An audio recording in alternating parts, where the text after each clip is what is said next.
Hey everyone, this is Julia, the Nomadic Crafter, and today I have a video for you, 4 steps to preparing for becoming a nomad. 4 steps to preparing for van life.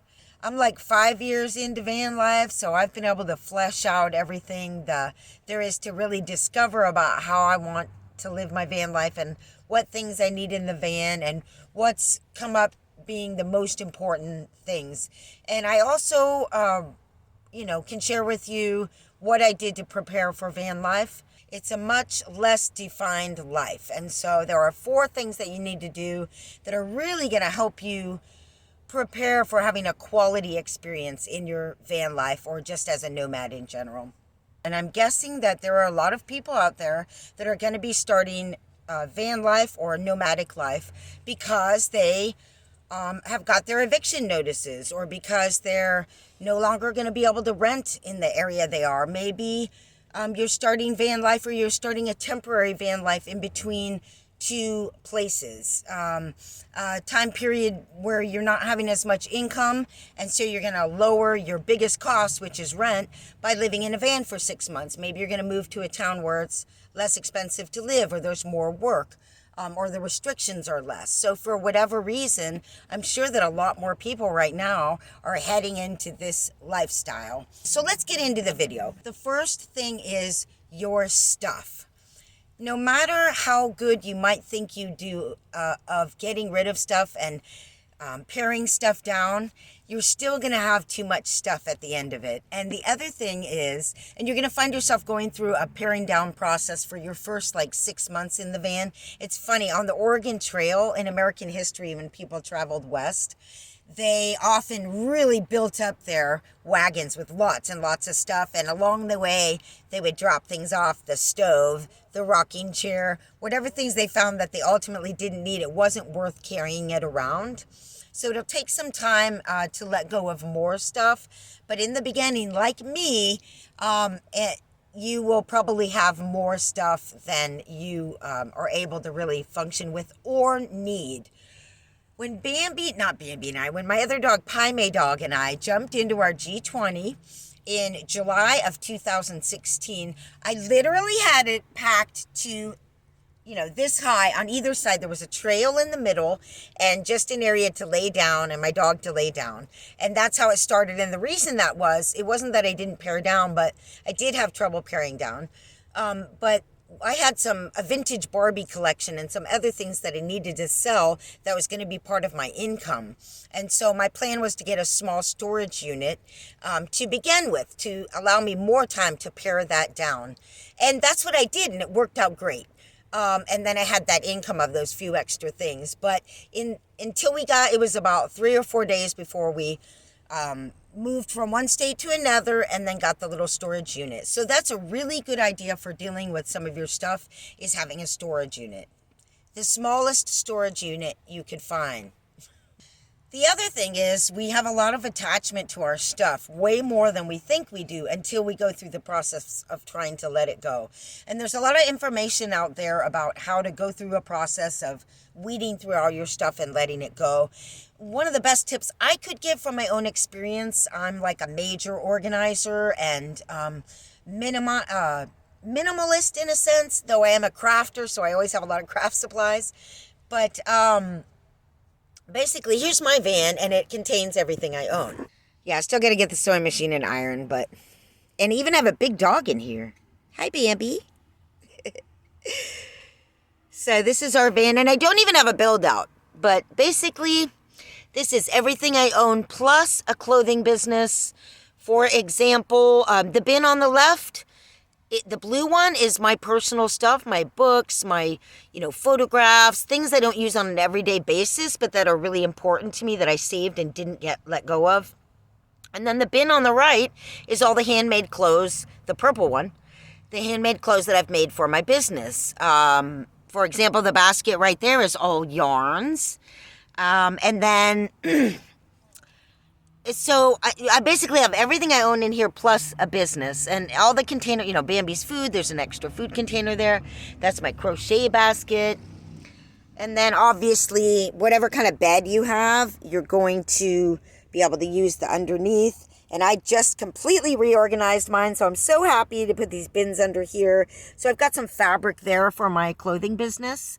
And these boxes contain yarn and finished hats for my hat business. So yeah, here's my stove, which we'll talk about in a minute. So yeah, it took some paring down to get to this point. What do you think, baby?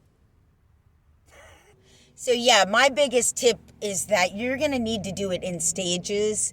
So it can be very overwhelming. So I would say, do it in stages. Do a first letting go, the obvious things that you're not going to need. You have, 15 plates. You're not going to need 15 plates. And there's no reason to save 15 plates unless you're just doing like a 6-month trip in between two apartments. So you're going to pare down the most obvious stuff first. Then you're going to get to another level. And once you've done all of that, you're going to go bring it over to your van and it's still not going to fit.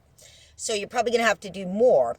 But then at some point, as you learn to live in your vehicle, you will be able to more easily get rid of more stuff.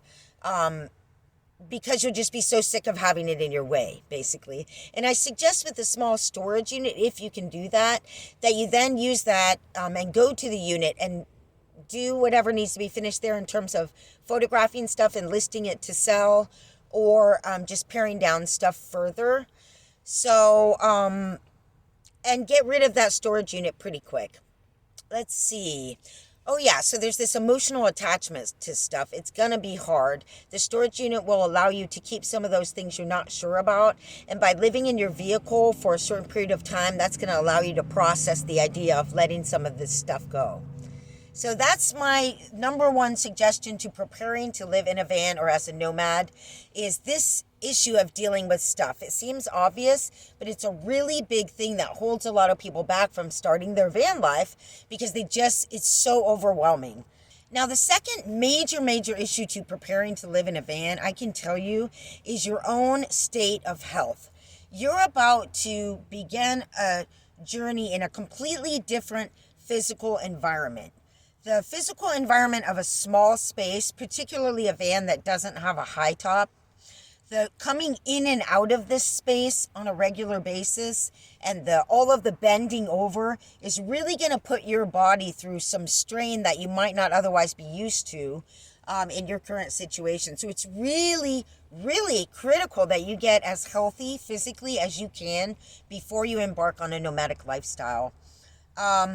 Another component of that I would say was really important that I do every day and totally helps me, because my back actually is killing me from living in a van. It's just something that's going to happen if you don't have a high top. And I do every day a stretching regimen. It's absolutely necessary that I do that. And I do it during the dog walk in the morning when I'm all stiff. So if you can develop a pattern of a little stretching routine that you begin now, that's going to allow you to bring that into your van life, which is going to be totally critical to not getting stiff and remaining active. Think about trying to take off any extra pounds that you might have. You're going to be doing a lot of sitting and driving perhaps as well, and that is a strain on the body itself. So that's something to really consider. I don't think a lot of people talk about that, the importance of having good health as you're embarking on what is a more physically difficult lifestyle. And there are other stresses and strains of this lifestyle that are going to add to your, the overall stress of your life. So you just want to be as healthy as you can.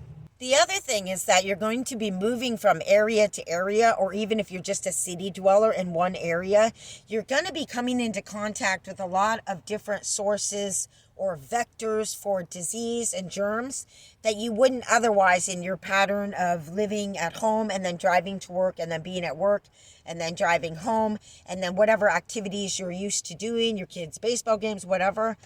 You're going to be exposing yourself now in van life to many more different vectors, different parks, gyms, public facilities of all kinds, including bathrooms and drinking fountains and all of that. And in these times particularly, you're going to be exposed to all that. So it's all the more reason that you need to be super healthy as you begin to embark on your van life. Number 3, most critical thing that you need to be thinking about in preparation for your van life is your food. Now, food is the most critical aspect of health. I know the doctors won't say that. And so you need to be starting to think now, before you move into your vehicle, about how are you going to deal with eating? Because it's going to be very tempting, especially since it feels like you're on vacation in the beginning, to just want to eat out all the time. And you're like, well, geez, I've worked so hard and I've just decreased all my expenses so much. And it's such a pain in the butt to find something to eat in the van. I'm just going to go ahead and get takeout. So that's going to be pretty expensive to eat out all the time. And secondly, it's probably not going to be that healthy. A lot of times you are going to do fast food.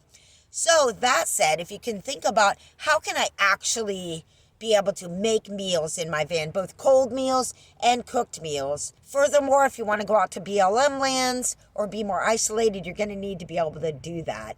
And you don't want to just be eating like a cold soup out of a can, do you? No, you don't. So I showed you my stove earlier. I have just a little Coleman stove. It's a 1 burner and it's a butane stove.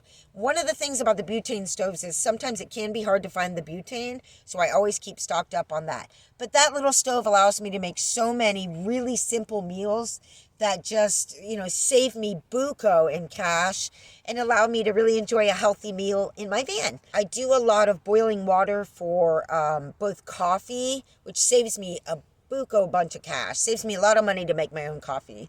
And I also boil water for oatmeal, for couscous, and they have packages of rice that are like different flavors and they're pre-cooked. So there are a lot of food options for simple cooking in the van once you get that set up. But that's just how I do it, but that would be the most simple and basic way to do it, because if you don't have that, you're not going to be cooking in the van. I also have a lot of non-cooked foods that I use. Oh, one of my most favorite things, of course, is my blender. And I have a blender which I use with just a little inverter. This little inverter that I plug into my cigarette lighter, and it's just pretty much the smallest blender that you could get, and it works just great. And so I'm able to make these smoothie meals right in my van very easily, and that allows me to eat a lot of fresh food that way.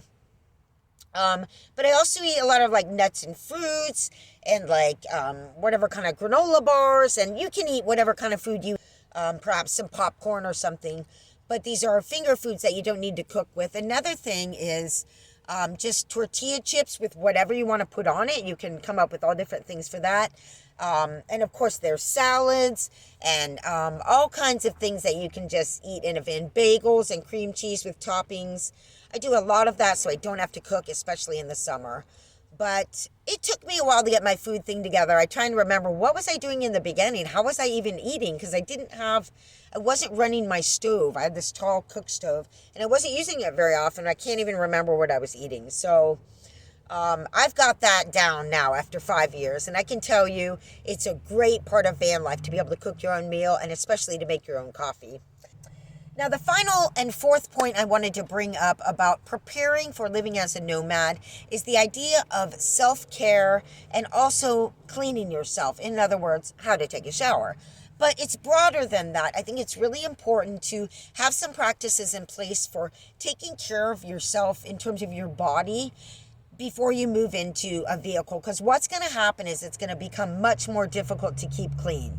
And that's because you're in this enclosed space where you don't have a vacuum you can just hook up anytime. And because it contains a lot of dust, and if you're driving down the road, that's coming in through your windows typically.